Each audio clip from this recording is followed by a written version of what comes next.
பிரியமானவர்களே, சுகமா இருக்கீங்களா? சந்தோஷமா இருக்கீங்களா? ஆண்டவர் கூட இருக்கிறார்ல. உங்கள் குடும்பம் ஆண்டவருக்கு சொந்தம், பிள்ளைகள்லாம் ஆண்டவருக்கு சொந்தம். உங்களை ஆண்டவர் பாதுகாத்து வருகிறார். பிறகு எதுக்கு பயப்படணும்? எந்த தீங்கு அணுகாது. ஆண்டவர் உங்களை வேலை அடைத்து பாதுகாத்து வருகிறார். விசுவாசமாக இருங்க. இந்த வாரத்தில் நீங்கள் என்ன கேட்குறீங்களோ அதெல்லாம் கர்த்தர் நிறைவேற்றுவார். ஆனால் தினமும் ஜெபிக்க மறந்துடக்கூடாது, சரியா?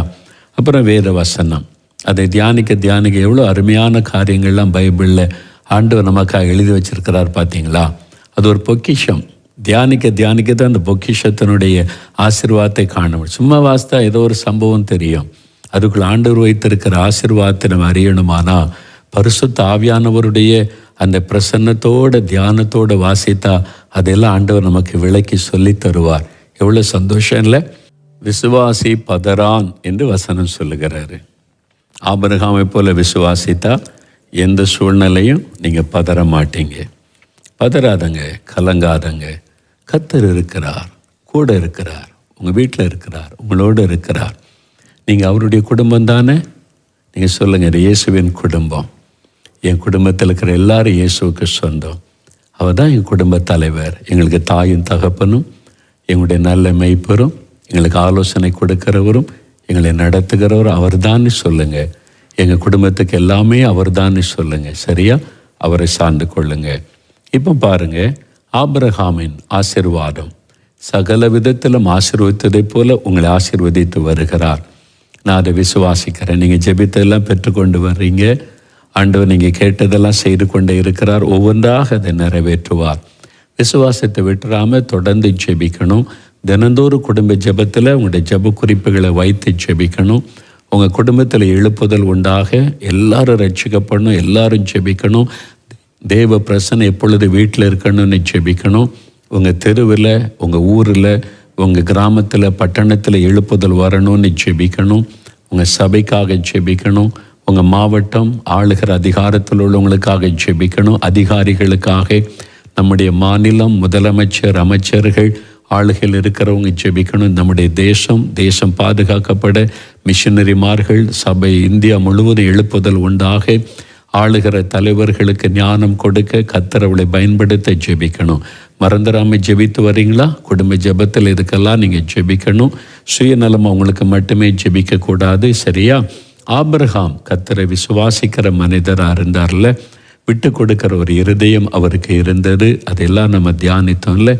அது மாதிரி ஆபிரகாமுக்குள்ள நல்ல சுபாவங்கள், தேவன் அதையெல்லாம் பார்த்து அவரை பூரணமாய் ஆசீர்வதித்தார். இன்றைக்கு அவருக்குள்ள காணப்பட்ட இன்னொரு சுபாவத்தை பார்க்க போகிறோம். ஆதியாகமம் 25ஆம் அதிகாரம் 5-6 வசனத்தை பார்த்தீங்கன்னா, அவர் ஞானமாய் செயல்பட்ட காரியத்தை நீங்கள் வாசிக்க முடியும்.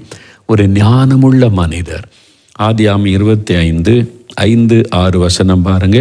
ஆபிரகாம் தனக்கு உண்டான யாவையும் ஈசாக்குக்கு கொடுத்தான்.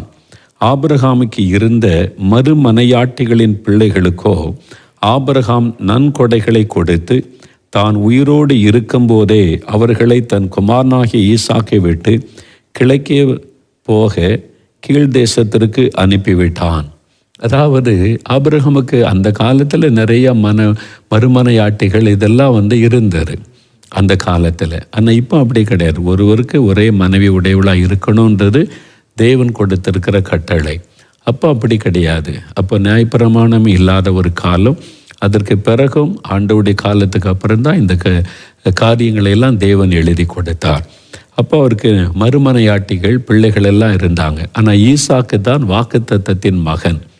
இப்போ அவர் என்ன செய்கிறார் பாருங்க, செட்டில்மெண்ட் பண்ணுகிறார். ஃபேமிலி செட்டில்மெண்ட் ஞானமாக செய்கிறார். தான் உயிரோடு இருக்கும் பொழுதே ஈசாக்கு என்ன கொடுக்கணுமோ அதை கொடுக்கிறார். மற்ற மறுமனையாட்டிகள் பிள்ளைகளுக்கு என்ன கொடுக்கணுமோ அதையெல்லாம் கொடுத்து அவங்கள சந்தோஷமாய் அனுப்பி வைக்கிறார். யாரையும் விரட்டி விடவில்லை. அவங்களுக்கு கொடுக்க வேண்டியதெல்லாம் கொடுத்து அவர் ஒழுங்குபடுத்துவதை நம்ம பார்க்கிறோம். ஞானமுள்ள மனிதர். வேதத்தில் இதை பார்க்கிறோம். ஃபேமிலி செட்டில்மெண்ட் ரொம்ப முக்கியமானது. நிறைய குடும்பங்களில் இதை குறித்த சிந்தையே இல்லாமல் பெரியவங்க காணப்படுகிறோம். என் சம்பாத்தியம் நான் உழைச்சேன், நான் சம்பாதிச்சேன், வந்தேன், நான் உயிரோடு இருக்க வரைக்கும் இதை என் பிள்ளைகளுக்கு கூட கொடுக்க மாட்டேன்னு சொல்லி கொண்டு இருக்கிற பெற்றோர். பிள்ளைகள் சின்ன பிள்ளைகளாக இருக்கும்போது ஓகே, அவளை பெரிய ஆளாயிட்டாங்க, படித்து முடிச்சுட்டாங்க, பிஸ்னஸுக்கு வந்துட்டாங்கன்னா பிள்ளைகளை இன்னும் நீங்கள் அடிமையாக வச்சுருக்கணும், சின்ன பிள்ளைகளை போல் நடத்தணும்னு சொன்னீங்கன்னா நீங்கள் கொஞ்சம் கவனிக்கணும் இந்த காரியத்தில். எங்கள் வீட்டில் நாங்கள் 4 பேர் அண்ணன் தம்பி, மொத்தம் 4 பேர், எங்கள் ஒரு அண்ணன் 2 தம்பி. இப்போ நாங்கள் எங்களுடைய தேவனுடைய ஊழியத்து நிமித்தமாக தேவனுடைய கூடாரத்துக்குள்ளே, இந்த வீட்டுக்குள்ளே அங்கே வீடு கட்டி அங்கே வந்துட்டோம். ஒரு நாள் என்னுடைய இளைய சகோதரன் கடைசி தம்பிக்கு திருமணமான பிறகு 4 பேருக்கு திருமணம் ஆகிட்டு, ஃபேமிலி செட்டில் ஆகிட்டு, தனித்தனி குடும்பம் ஆகிட்டோம். அப்போ என் தகப்பனார் என்னை பார்க்க எங்கள் வீட்டுக்கு வந்தாங்க. என்ன விஷயப்பான்னு கேட்டேன். அவங்க சொன்னாங்க, நீ வரணும். எதுக்கு வரணும்னு கேட்டேன். வீட்டுக்கு வரணும், ஏன்னா சொத்துக்களை பங்கிடணும். அப்பாவுடைய சொத்துக்கள், தோட்டம், வயல் நிலங்கள், நிறைய இடங்கள், அதெல்லாம் பரம்பரை சொத்து இருக்கிறாரு. எனக்கு அதெல்லாம் எவ்வளோ இருக்குது, எனக்கு அதில் இன்ட்ரெஸ்ட்டு கிடையாது. நான் ஊழியத்துக்கு வந்துட்டேன், இப்படி வந்துட்டேன். ஆனால் என்னுடைய தகப்பனார் 4 பேருக்கு திருமணம் ஆகிட்டு 4 பேர் குடும்பம் ஆகிட்டிங்க. நான் உயிரோடு இருக்கும்போது யார் யாருக்கு என்னென்ன சொத்துன்னு நான் பிரித்து எழுதி வச்சிட்றேன். அப்போது நீங்கள் பிற்காலத்தில் உங்களுக்கு சந்தோஷமாக இருக்குன்னு சொல்லி பாருங்கள். என்னுடைய தகப்பனாருக்கு ஒரு ஞானம் இருந்தது. அவங்க வந்துட்டாங்க. நான் பிரித்து எழுதணும், நீ வான்னு நான் சொன்னேன். இல்லை, நான் வரல, நான் ஒன்றும் உங்களுக்கு சம்பாதிச்சு கொடுக்கலை. நான் படிச்சுக்கிட்டு இருக்கும்போதே நான் ஊழியத்துக்கு அழைச்சிட்டார். நான் முழுதும் ஊழியத்திலே இருந்துட்டேன். உங்களுக்குன்னு நான் ஒன்றும் சம்பாதிச்சு எதுவும் வாங்கலை. தாத்தாவனுடைய சொத்து பரம்பரை சொத்துன்றீங்க. உங்களுக்கு யார் யாருக்கு என்ன கொடுக்க மனதில் தோணுதோ, அண்ணனுக்கு என்ன கொடுக்கணுமோ கொடுங்க, தம்பிகளுக்கு என்ன கொடுக்கணுமோ கொடுங்க. அதில் மீதி எனக்கு என்ன கொடுக்கணும்னு நீங்கள் விரும்புகிறீங்களோ அதை கொடுங்க, போதும். அதனால் நான் இந்த சொத்து பிரிக்கிறதுக்கு வரமாட்டேன். எதுனாலும் எனக்கு சம்மதம். கையெழுத்து போட மட்டும் கூப்பிடுங்க, நான் வருகிறேன் என்பதாய் சொல்லிவிட்டேன். அதனால் சரி, நீங்கள் என்னுடைய தாப்பனார் போயிட்டாங்க. என் மனைவி அதில் தலையிடவே இல்லை. என்னங்க, நம்ம பரம்பரை சொத்து, இவ்வளோ சொத்து இருக்குது, நீங்கள் அதெல்லாம் நமக்கு வாங்கணுமே, அந்த சிந்தை எண்ணம் என் மனைவிக்கும் கிடையாது.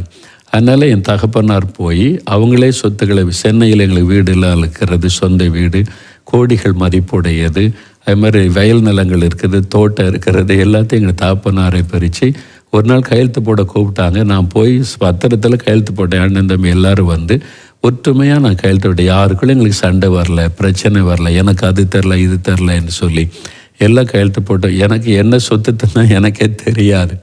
என் தம்பி தான் ஒரு நாள் சொன்னான், அவன் சொத்து ஒன்று இங்கே இருக்குன்னு, அது சும்மா தான் இருக்குது, அதை விற்றுன்னு சொல்லி அதை விற்று தான் எனக்கு பாளையங்கோட்டை பக்கம் வீடு கட்ட இடம் வாங்கினேன். என்னுடைய சொந்த பரம்பரை சொத்தை விற்று அங்கே இடம் வாங்கி அதில் தான் ஒரு வீடு கட்டியிருக்கேன். அதையே விதவிதமாக பேசி கொண்டிருக்கிற ஆட்களும் இருக்கிறாங்க. அதை பற்றி பரவாயில்லை. அதாவது நான் என்ன சொல்ல வரேன்னா, என் தகப்பனாருக்கு ஒரு ஞானம். 4 பேர் கல்யாணம் பண்ணியாச்சு. நான் உயிரோடு இருக்கும்போதே சொத்துக்களை பிரிச்சுட்டா சண்டை வராது. பிரிக்காமல் மறிச்சிருந்தா என்ன நடக்கும்? அதில் ஒருத்தருக்கு ஒருத்தர் சண்டை. இன்றைக்கி எத்தனை குடும்பத்தில், கிறிஸ்தவ குடும்பத்தில் வழக்குகள் நடக்கிறது. அண்ணன் தம்பி பேச முடியல. நிறைய அண்ணன் தம்பிகள் பேசாமல் பிரிந்திருக்க காரணம் பெற்றோர் தான் காரணம். இவ்வளோ ரட்சிக்கப்பட்ட பெற்றோர், பைபிள் வாசிக்கிற பெற்றோர், ஜெபிக்கிற பெற்றோர், தகப்பன்மார்கள் கவனிக்கணும். நீங்கள் ஆபிரகாம் எவ்வளோ ஞானமாக, நான் உயிரோடு இருக்கும்போதே செட்டில் பண்ணிடணும், இல்லைன்னா அவங்களுக்குள்ள தகராறுகள் பிரச்சனை வந்துடக்கூடாதுன்னு சொல்லி அவர் செட்டில்மெண்ட் பண்ணுகிறார். இது ரொம்ப அவசியமான காரியம், யோசிக்க வேண்டும். சில கிறிஸ்தவர்கள் கிறிஸ்தவ குடும்பத்தில் யோசிப்பதே இல்லை. நான் உயிரோடு இருக்கும்போது பிரிக்க மாட்டேன். பிள்ளைகள் 4 பேர் இருப்பாங்க, சொத்து கோடிக்கணக்காக இருக்கும், பிரிச்சே கொடுக்க மாட்டாங்க. நான் உயிரோடு இருக்கும்போது இப்படி தான். பிள்ளைகள் எதிர்பார்ப்பாங்க, நான் பிஸ்னஸ் பண்ணி எனக்கு அவங்களுக்கு மனைவி பிள்ளைகள் வந்துட்டாங்க, இனிமேல் ஏன் குடும்பம் அது ஆசீர்வாதமாக இருக்கணும், அவங்களுக்குன்னா எனக்கு பிரித்து கொடுத்தா தான் நான் உழைத்து சம்பாதித்து இன்னும் பெருசாக முடியும். ஆனால் இவர் சொல்லுவார், நான் உயிரோடு இருக்கும் பிரித்து தர மாட்டேன்னு அதையே ஹோல்டு பண்ணிக்கிட்டு இருப்பார். விளைவு என்ன? ஒரு நாள் இவர் இறந்த பிறகு சண்டை போட்டு எல்லாம் ஒன்றுக்கு பிரயோஜனப்படாமல் வக்கீல்கள் சாப்பிட்டு கொண்டிருப்பாங்க. நீதிமன்றத்தில் வழக்கு நடந்துக்கிட்டே இருக்கும். பிள்ளைகள் தரித்திரராகவே இருப்பாங்க. காரணம் பெற்றோர். நான் பல குடும்பத்தில் இதை நேரடியாய் பார்த்துருக்கிறேன். இந்த பாவத்தை செய்யாதங்க. சிலர் கூட்டு குடும்பமாக இருப்பாங்க. எனக்கு பார்த்து ஆச்சரிய சந்தோஷம்தான். 4 குடும்பம் ஒன்றா இருக்கிறீங்க, மனைவி பிள்ளைகள் ஒன்றா இருக்கிறீங்க, நல்லது தான். ஆனால் எது வரைக்கும் தெரியுமா? அந்த பிள்ளைகள் படித்து முடித்து பிஸ்னஸ் பண்ண சம்பாத்தியத்துக்கு வரைக்கும் தான் அது இருக்கும். அதன் பிறகு அவனுக்குள்ள ஒரு உணர்வு வரும், என் குடும்பம், எங்கள் அப்பா அம்மா ஏன் என்னால் முன்னேற முடியல, இப்படி அடிமை மாதிரி இருக்குமென்னு சிந்தை. வெளியில் அவங்க ஐக்கியமாக இருக்கிறவங்க காமிப்பாங்க, உள்ளுக்குள்ளே அந்த பாதிப்பு இருக்கும். எனக்கு தெரிய கூட்டு குடும்பம்னு சொல்லி ஒரு பெரிய பணக்கார குடும்பம், கோடீஸ்வரங்க, அவ்வளோ வசதி. எனக்கு என் மனைவிக்கெல்லாம் அவங்களுக்கு தெரியும். அவங்களுடைய மனைவி அவங்க வெளியில் பார்த்தா சந்தோஷமாக இருப்பாங்க, நாங்களாம் ஒன்றா இருக்கிறோம், ஒரே குடும்பமாக இருக்கிறோம்னு சொல்லி கொள்ளுவாங்க. ஒரு நாள் என் மனைவி அங்கே உள்ள ஒரு சகோதரிகிட்ட பேசும்போது சொன்னாங்க, என்ன சிஸ்டர் கூட்டு குடும்பம், என்ன சிஸ்டர் பணக்காரங்க, நான் விரும்புகிற ஒரு சேலை என்னால் வாங்க முடியாது, என் கணவர் விரும்புகிற ஒரு சேலை எனக்கு வாங்கி கொடுக்க முடியாது, அப்படி தான் வாழ்ந்து கொண்டு இருக்கிறோம். எல்லாமே ஒரே ஆள் போய் பர்ச்சேஸ் பண்ணி அவங்க என்ன கொடுக்குறாங்களோ அதான் நாங்கள் வாங்கணும். அவங்க மனசுக்குள்ள ஒரு காயம் இருக்கிறது. நிறைய பேர் இதை புரிந்து கொள்வதில்லை. வெளியே சந்தோஷமாக நீங்கள் நடித்து கொண்டிருக்கலாம், உள்ளுக்குள்ள காயம் இருக்கிறது நிறைய. இதை புரிந்து கொள்ள வேண்டும். நீங்கள் ஐக்கியமாக இருந்தீங்கன்னா சந்தோஷம்தான். ஆனால் அதே சமயத்தில் அடுத்த தலைமுறை வரும்போது, சின்ன பிள்ளைகளாக இருக்க வரைக்கும் ஓகே, அடுத்த தலைமுறை வந்து சம்பாதிக்க ஆரம்பிக்கும் போது மனதளவில் மாற்றம் வரும். அப்போ தனித்தனி குடும்பமாக கர்த்தர் ஆசீர்வதித்து பெருக பண்ணுவார். அதுக்கு இடம் கொடுக்கணும். நீங்கள் உயிரோடு இருக்கும்போது உங்களுடைய பிள்ளைகள் காரியத்தை ஒழுங்குபடுத்தி விட வேண்டும். ஆபிரகாம் அதை செய்தார். நான் உயிரோடு இருக்க மாட்டேன், செய்ய மாட்டேன்னா பிள்ளைகள் அடித்து கொண்டு சாகிறதுக்கு நீங்கள் இடம் கொடுக்குறீங்கன்னு அர்த்தம். நீங்கள் முட்டாள்தனமாக செயல்படுறீங்கன்னு அர்த்தம். வசனத்தை கவனமாக வாசித்து வசனத்தின்படி வாழ பழகுங்கள். நீங்கள் இந்த உலக மக்களைப் போல வீரெல்லாம் பேசாதுங்க. சென்னையில் ஒரு குடும்பத்தை எனக்கு தெரியும், பெரிய பணக்காரங்க, நல்ல பிஸ்னஸ்ஸு, நிறைய பிள்ளைங்க, அவங்க மருமக்கள் மாதிரி நிறைய பேர். அவங்க நான் போனால் அவங்க மருமக்கள் எல்லாம் கூட்டிகிட்டு வருவாங்க. மருமக்கள் மாதிரி பேர குழந்தைகள் எல்லோரும் ஜெபி கூப்பிட்டு வருவாங்க. எல்லாத்துக்கிட்ட அன்பாக இருப்பாங்க. அந்த மருமக்கள் மாதிரிலாம் மாமியாரை ரொம்ப நேசிப்பாங்க. எனக்கு ரொம்ப ஆச்சரியம். ஒரு நாள் அவங்கள்ட்ட கேட்டேன், நீங்கள் எப்படி உங்கள் மருமக்கள் மாரோட இவ்வளோ பேர் இருக்காங்க, இவ்வளோ சந்தோஷமாக நீங்கள் இருக்கிறீங்க, ஐக்கியமாக இருக்கிறீங்க, அவங்களெல்லாம் அன்பாக கூட்டிகிட்டு வரீங்கன்னா, அவங்க சொன்னாங்க, ஐயா நான் தினந்தோறும் விடியற்காலை எழும்பி என் பிள்ளைகள் ஒவ்வொரு குடும்பத்துக்காக நான் ஜெபம் பண்ணுவேன். என் மகன் மருமகள் பேரக்குழந்தை எல்லாருக்கும் நான் ஜெபம் பண்ணுவேன். சில மருமகளுக்குள்ளே நம்ம தனியாக போயிட்டா நல்லது, தனியாக நம்ம விருப்பப்பட்டதை சமைச்சு சாப்பிடலாம், விருப்பப்பட்ட பொருளை வாங்கலாம், என் பிள்ளைக்கு சொந்தமாக ஒரு பொருள் வாங்க முடியலன்னு சிலருக்குள்ளே இந்த எண்ணம் வந்துடும். அவங்க பேச்சு நடவடிக்கைகளை கவனிப்பேன். வெளியே தான் அன்பாக இருக்காங்க, உள்ளத்துக்குள்ளே ஏதோ பாதிப்பு இருக்குன்னா நான் ஜெபம் பண்ணுவேன். அப்போ ஆண்டவர் எனக்கு சொல்லுவார், அந்த மகளை தனியாக வச்சிரு, அந்த மகன் குடும்பம் தனியாக இருக்கட்டும், அது தனி குடும்பம், அவங்கள நான் ஆசீர்வதிக்கணும், அவங்களுடைய மனசில் வருத்தத்தோடு ஏன் வச்சிருக்க, ஆண்டவர் கைட் பண்ணுவார். உடனே பிரச்சனை வர முன்னால் நானே என் கணவர்கிட்டையும் பேசி என் மகன்கிட்ட பேசி கூப்பிட்டு, உங்களுக்கு தனி வீடு அமைச்சு தரோம், இனிமேல் நீங்கள் தனியாக இருங்க, நம்ம அன்பாக இருப்போம், ஐக்கியமாக இருப்போம். ஏன்னா நீங்கள் தனியாக சமைச்சு தனியாக சாப்பிடுங்க, ஓ மனைவி உன் பிள்ளைகளை நீ கவனிக்கணும், அவங்க விரும்பினதை வாங்கி கொடுன்னு தனி கொடுத்து நான் வச்சிருவேன். அப்படி நான் வச்சதுனால என் மருமக்கள் எல்லாரையும் மேலே அன்பாக இருக்காங்க. நான் பிடிச்சு வைக்க மாட்டேன், இப்படி தான் இருக்கணும், நாங்கள் ஒன்றா தான் இருப்போம், நீ என்னன்னாலும் நான் மொத்தமாக வாங்கி தருவோம், அந்த சேலை தான் உடுக்கணும், பிள்ளைகளுக்கு என்ன வேணாலும் ஏன்கிட்ட கேட்கணும். அவ்வளோ அவங்க பிள்ளைகள் அவங்க விரும்பினது அவங்க அப்பா அம்மாட்ட கேட்குறத வாங்கி கொடுக்கணும்ல. அந்த தாயார் ஞானமுள்ள ஒரு தாய், ஜெபிக்கிற ஒரு தாய். அதனால அத்தனை மருமக்கள் மாதிரி அவங்கள்ட்ட அன்பாக இருக்கிறாங்க. நான் பார்த்து ரொம்ப சந்தோஷப்பட்டேன். நான் நேரில் கேட்டபோது தான் சொன்னாங்க, இதுதான் வேதம் சொல்லுகிற சத்தியம். அதனால ஒரு குறிப்பிட்ட வயசு சம்பாதிக்கிற பழக்கி விடுங்க, பிள்ளைகளுக்கு கற்றுக் கொடுங்க. அப்புறம் ஒரு ஸ்டேஜ் வந்தானே, இல்லை அவன் கவனிக்க மாட்டான், அவனுக்கு தெரியாது, இப்படி சொல்லி பிள்ளைகளை மட்டுப்படுத்தாதங்க. நீங்கள் இடம் கொடுங்க, நீ செய், ஜெபம் பண்ணு, இப்படி தான் கர்த்தர் என்னை ஆசீர்வதித்தார், நீ ஜெபம் பண்ணு, உனக்கு ஆலோசனை வேணும் என்கிட்ட கேளு, அப்பா உனக்கு ஆலோசனை தர்றேன், உன் லைஃப் நீ உன் பிஸ்னஸை பெருக பண்ணு. நீங்கள் 4 பிள்ளைகளை பிரித்து விட்டு பிஸ்னஸை கொடுங்க, 4 திசையில் அவங்க பெருகி சாட்சியாக மாறிடுவாங்க. இதுக்கு தடையாக நிறைய பேரண்ட்ஸே இருக்கிறீங்க, அப்படியே கட்டுப்படுத்தி வச்சு அவனுடைய மனதில் புழுங்கி வேதனையோடு வெளியே சொல்ல முடியாமல், அப்பா ஜெபிக்கிறவங்க கர்த்தருடைய பிள்ளை என்ன சொல்கிறதுன்னு சொல்லி, ஆனால் நீங்கள் மறித்த பிறகு அவனுடைய லைஃப்பில் நிறைய பிரச்சனைகள், சமாதானமற்ற நிலைமை, அன்பாக இருந்த சகோதரர்களுக்குள்ளே பிரிவினை, குடும்பங்களுக்குள்ளே பிரிவினை, இதுக்கு இடம் கொடுக்காரங்க. நீங்கள் உயிரோடு இருக்கும்போது பிள்ளைகளுக்கு என்னென்ன செட்டில்மெண்ட் பண்ணணும், ஆபிரகாமை போல பிள்ளைகளுக்கு பட்சபாதம் பார்க்காதபடி கரெக்டாக செய்திருங்க. அந்த பையன் இந்த மகள் நீ பட்சபாதம் பார்க்காத, ஜெபம் பண்ணி கரெக்டாக செட்டில்மெண்ட் பண்ணிடுங்க. உங்கள் வீட்டில் குழந்தைகள் பிறந்துட்டாங்களா, சின்ன வயசுலேயே பிள்ளைகளுக்கு பேங்கில் ஒரு சேவிங் அக்கௌண்ட் ஆரம்பித்து போடுங்க. அது ஆண் பிள்ளையாக இருக்கட்டும் பெண் பிள்ளையாக இருக்கட்டும், மாதம் 500 ரூபா போடுங்க. 20 வருஷம் கழித்து பிள்ளைகள் ஸ்டேஜுக்கு படிக்க வரும்போது அவங்களுக்கு உதவியாக இருக்கும். நம்ம ஒன்றுமே செய்யாமல் அப்புறம் தப்பாக செய்துட்டு கர்த்தர் எனக்கு தரல போகலைன்னா நம்முடைய தவறு.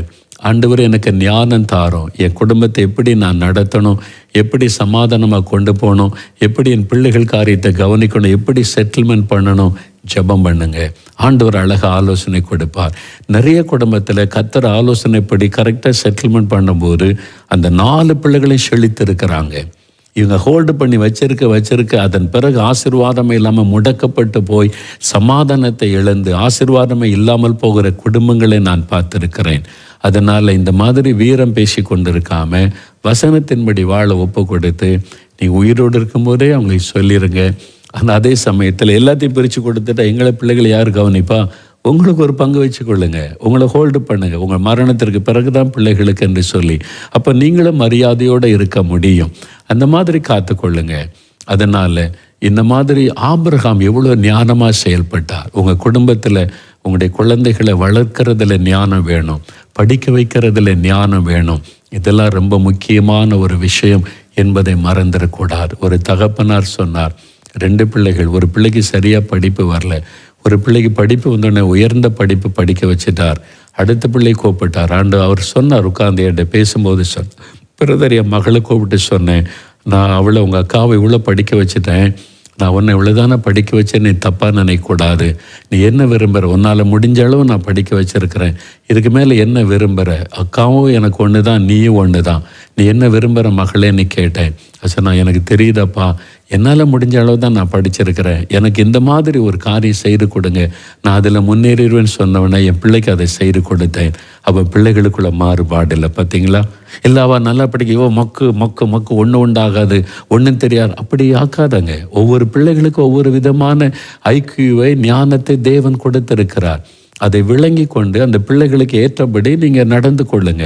பேரண்ட்ஸு தான் நீங்கள் ஜெபம் பண்ணி கவனம் செலுத்தணும். ஒரு பிள்ளையை உயர்த்துறது, ஒரு பிள்ளையை நீங்களே மடங்கடிக்கிறது செய்யக்கூடாது. அந்த பிள்ளைக்கு வேறு தாளந்து இருக்கும், வேறு கிருபை இருக்கும், வேறு விதத்தில் ஆசீர்வதிப்பார். ஒரு பிள்ளை வேலையில் உயர்த்தப்படும், ஒரு பிள்ளைக்கு ஒரு பிஸ்னஸ் வச்சிருப்பார், அதில் இந்த பிள்ளை ஆசீர்வாதமாக இருக்கட்டும். இதெல்லாம் நீங்கள் ஜெபம் பண்ணி ஞானமாய் பிள்ளைகள் காரியத்தில் கவனம் செலுத்தணும். அப்போ கர்த்தர் ஆசீர்வதிப்பார். சரியா? இப்போ ஜெபிக்கலாமா? இதில் தப்பு பண்ணிட்டீங்களா? இன்றைக்கி ஒப்பு கொடுங்க. ஆண்டவரே, நான் பண்ண தப்புனால இன்றைக்கி பிள்ளைகள் சண்டை போடுறாங்க, அன்பு இல்லாமல் இருக்கிறாங்க, ஐக்கியம் இல்லாமல் இருக்கிறாங்க, ஒருத்தருக்கு ஒருத்தர் பேச மாட்டேங்கிறாங்க, எங்கள் அப்பா பார்ஷாலிட்டி பார்க்குறான்னு சொல்கிறாங்க. நீங்கள் தான் மனம் திரும்பணும்.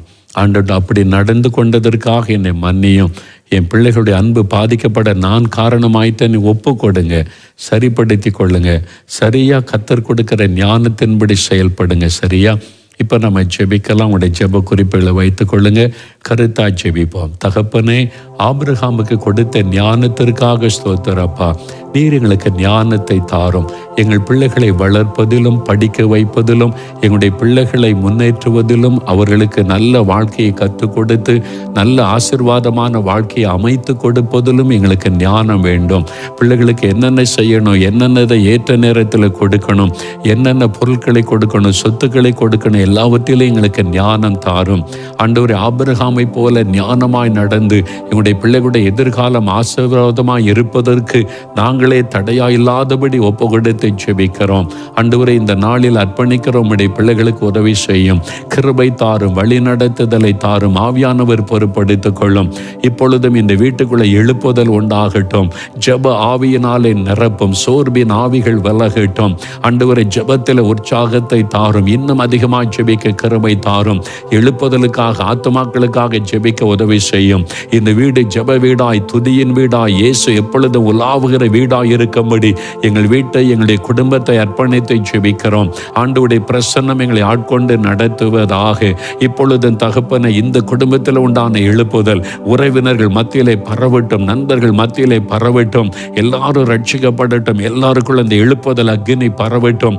எங்க தெருவில் உள்ள எல்லாரும் ரட்சிக்கப்படணும். எங்க ஊர்ல இருக்கிறவங்க, பட்டணத்தில் இருக்கிறவங்க, எல்லா குடும்பத்துக்குள்ளும் ஆவியானவர் ஊற்றப்பட்டு எழுப்புதல் உண்டாகணும். இயேசுவை அறிந்து கொள்ளணும், ரட்சிக்கப்படணும், ஆவியினால் நிரப்பப்பட நாங்கள் ஜெபிக்கிறோம்.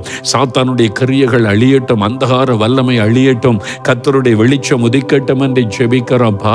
எங்க பட்டணத்தில் எழுப்புதல் வரட்டும். எங்களுடைய சபைக்காக ஜெபிக்கிறோம். எங்கள் சபை மூலமாக எங்களுடைய கிராமத்தில் எழுப்புதல், பட்டணத்தில் எழுப்புதல் வரட்டும். எங்க சபை ஆதி திருச்சபை போல காணப்பட ஆவியானவர் ஊற்றும். எங்களுடைய சபை போதகரை, ஊழியரை, பாஸ்டரை அக்னியாய் பயன்படுத்தும். அற்புத அடையாளங்களோடு பயன்படுத்தும். பேதுருவை போல, பவுலை போல பயன்படுத்தி ஆசீர்வதியும். ஆசீர்வதியும். சபை ஊழியங்களை ஆசீர்வதியும், பெருக பண்ணுவீராக என்று ஜெபிக்கிறோம். எங்க மாவட்டத்தில் எழுப்புதல் உண்டாகட்டும். அதிகாரத்தில் உள்ளவங்க மேல நீங்க ஆளுகை செய்யுங்க. நீதி நேர்மை காணப்பட அதிகாரிகளை ரட்சியும். லஞ்சம் ஒளியட்டும், ஊழல் ஒளியட்டும். ஒரு பெரிய மாற்றம் உண்டாகட்டும். ஆண்டவரே, எங்களுடைய வாலிபர்களை சந்தியும், சிறு பிள்ளைகளை சந்தியும். ஆண்டவரே, ஸ்கூலில், காலேஜில், யூனிவர்சிட்டியிலெல்லாம் எழுப்புதல் உண்டாக ஆவியானவர் ஊற்றப்பட நாங்கள் ஜெபிக்கிறோம். எங்களுடைய இந்தியாவை பாதுகாத்துக் கொள்ளும். இந்தியாவை ஆசீர்வதியும். எல்லா மிஷனரிகளை பாதுகாத்து ஆசீர்வதித்து எழுப்புதலிலே பயன்படுத்தும். எல்லா ஊழியர்களுக்காக ஜெபிக்கிறோம். அவளை ஆசீர்வதியும். உங்களுடைய பாதுகாப்பின் கரம் இருக்கட்டும். நீர் ஆசீர்வதித்த அன்பிற்காக ஸ்தோத்திரம், ஸ்தோத்திரம். கடைசி கால எழுப்புதலை தமிழ்நாட்டில் இந்த உண்டாக்கி இந்தியா முழுவதும் பரவ போகிறதற்காய் நன்றி. அந்த எழுப்புதலுக்காக ஜெபிக்கிறோம். எழுப்புதலில் எங்களை பயன்படுத்தும், எங்கள் குடும்பத்தை பயன்படுத்தும், என்னையும் என் பிள்ளைகள் எல்லாரையும் பயன்படுத்தும். இயேசுவின் நாமத்தில் அப்படி செய்கிறதற்காய் ஸ்தோத்திரம், ஸ்தோத்திரம், ஸ்தோத்திரம். இயேசு கிறிஸ்துவின் நாமத்தில் இந்த வாரத்தில் இந்த நன்மைகளை எல்லாம் வாய்க்க பண்ணும். இந்த தடைகளை மாற்றும். எங்களுக்காக இந்த குடும்பத்தில் இந்த அற்புதத்தை செய்யும். வியாபாரத்தில், வேலையில் இந்த அற்புதத்தை செய்யும். தடைகள் விலகட்டும், காரியங்கள் வாய்க்கட்டும். இயேசு கிறிஸ்துவின் நாமத்தில் ஜெபிக்கிறோம் பிதாவே. ஆமேன், ஆமேன். என் ஆத்துமாவே கர்த்தரை ஸ்தோத்திரி, என் முழு உள்ளமே அவருடைய பரிசுத்தமுள்ள நாமத்தை ஸ்தோத்திரி. என் ஆத்துமாவே கர்த்தரை ஸ்தோத்திரி, அவர் செய்த சகல உபகாரங்களை மறவாதே. ஆமேன், ஆமேன். கர்த்தர் உங்களை ஆசீர்வதிப்பாராக. இந்த ஆபிரகாமை குறித்து நான் தொடர்ந்து நீங்கள் தியானித்து வசனத்தை வாசிக்கும்போது எவ்வளோ ஆழமான காரியம்லாம் இருக்குது இல்லை? வசனம் எடுக்க எடுக்க ஒரு தங்க சுரங்க மாதிரி வந்து கொண்டே இருக்கும். நம்ம அதை நம்முடைய லைஃப்பில் அதை கொண்டு வரணும். அவ்வளோதான். தினம் ஜெபிங்க, குடும்ப ஜெபத்தை விட்டுறாதங்க. எழுப்புதலுக்காக ஜெபிங்க, பிள்ளைகளை ஜெபத்தில் உற்சாகப்படுத்துங்க. யாரையும் நீங்கள் அதாவது அவங்களை சோர்ந்து போகிற மாதிரி பேசி விடாதங்க. உற்சாகப்படுத்துங்க, படிப்பில் உற்சாகப்படுத்துங்க. உங்களுக்காக, குடும்பத்துக்காக தினமும் இயேசுவிடுக்கிற ஜெபக்குழுவில் ஜெபிக்கிறோம். மறுபடியும் அடுத்த வாரம் சந்திக்கலாம். அதுவரை கர்த்தருடைய ஆசீர்வாதம் உங்களோடு இருக்கும். இந்த வாரத்தில் நீங்கள் ஜெபித்த காரியத்தில் அற்புதம் நடப்பதை காண்பீங்க. God bless you.